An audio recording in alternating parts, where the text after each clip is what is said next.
Reintroduced for the 2011 model year, the Buick Regal aimed to revitalize the Buick brand with a sporty luxury sedan. Competitively priced with great standard equipment and numerous options, this car offers serious features for a reasonable price. Different trim levels allow for varying degrees of comfort and performance, making this car a great choice for anyone. Alright, we're here inside the 2012 Buick Regal. This is in fact the base model. Yep. With 182 horsepower and 172 foot-pounds of torque. This car is by no means fast, but it's not really meant to be. Does 0 to 60 in a fairly slow 9.9 seconds. But the cool thing is, if you upgrade to the Regal Turbo or Regal GS models, those are for you performance people. The GS is the top of the line, 270 horsepower, and it'll do 0 to 60 in 6.2 seconds, and it's offered with a manual transmission. Regarding the interior space, in the front two seats, it's pretty good for someone who's 5'10.5". Looks like you at 6'3", It's a bit limited. It's limited, you're skimming the roof. Yep. Unfortunately, in the back, even at my height, it's really poor. It's what you get when you have the sloping, sporty looking roof line, but yeah, my head is jammed into the ceiling. Legroom is adequate though, legroom is pretty good. Yeah. But just impression, this car feels, maybe because we're both bigger guys, we're taller, it just feels slightly compressed. It doesn't feel spacious and wide.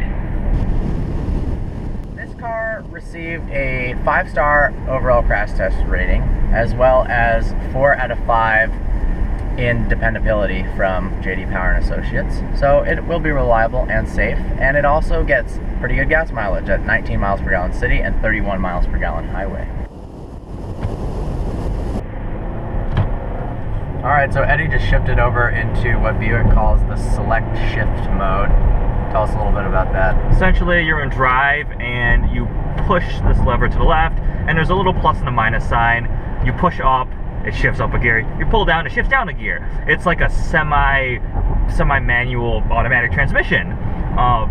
It's okay. It's amusing to play around with. It's not like you can snap gear changes fast, but one thing I noticed about it that I didn't like is that you do in fact push it forward for an upshift and pull it back for a downshift.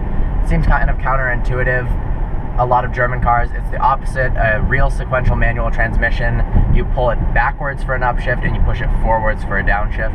But well, those are just technicalities. It's not in a Buick car. Yeah, it's just something fun. So the dash, as you can see, is pretty simple. It looks nice. It's all black. It's got this kind of piano ebony black trim there. The plastic doesn't look too tacky, maybe because it's in this matte black finish. As with lots of newer cars, you have many steering wheel buttons. Here on the right side of controls, all the phone commands, volume, and changing the channel for the radio. On the left side, you have cruise control, which is a nice touch for any long distance trip. But most cars have cruise control. This system is kind of annoying. It's got like a little scrolling bar that you push up and down to change the speed. It's not a button just to push. So I wouldn't say, in my opinion, that this car is very exciting. It's pretty plain, but it does a lot of things adequately. It's got good MPG, it's got good safety ratings, good reliability. It looks decent, and you can get it for a relatively cheap price.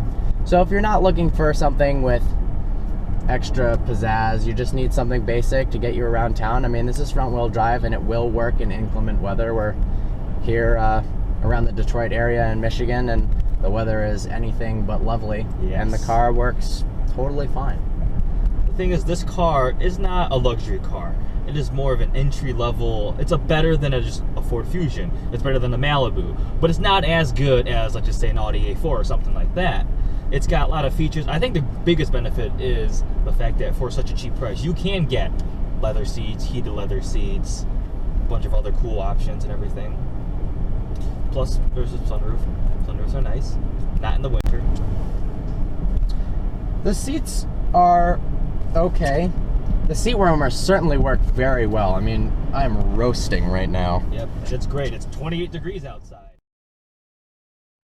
Well, I hope you enjoyed this review. Like always, please browse our channel and subscribe.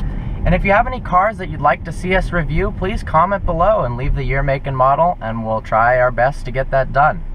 Like always, if you have any more questions, visit us at www.vehicle-virgins.com. Thanks.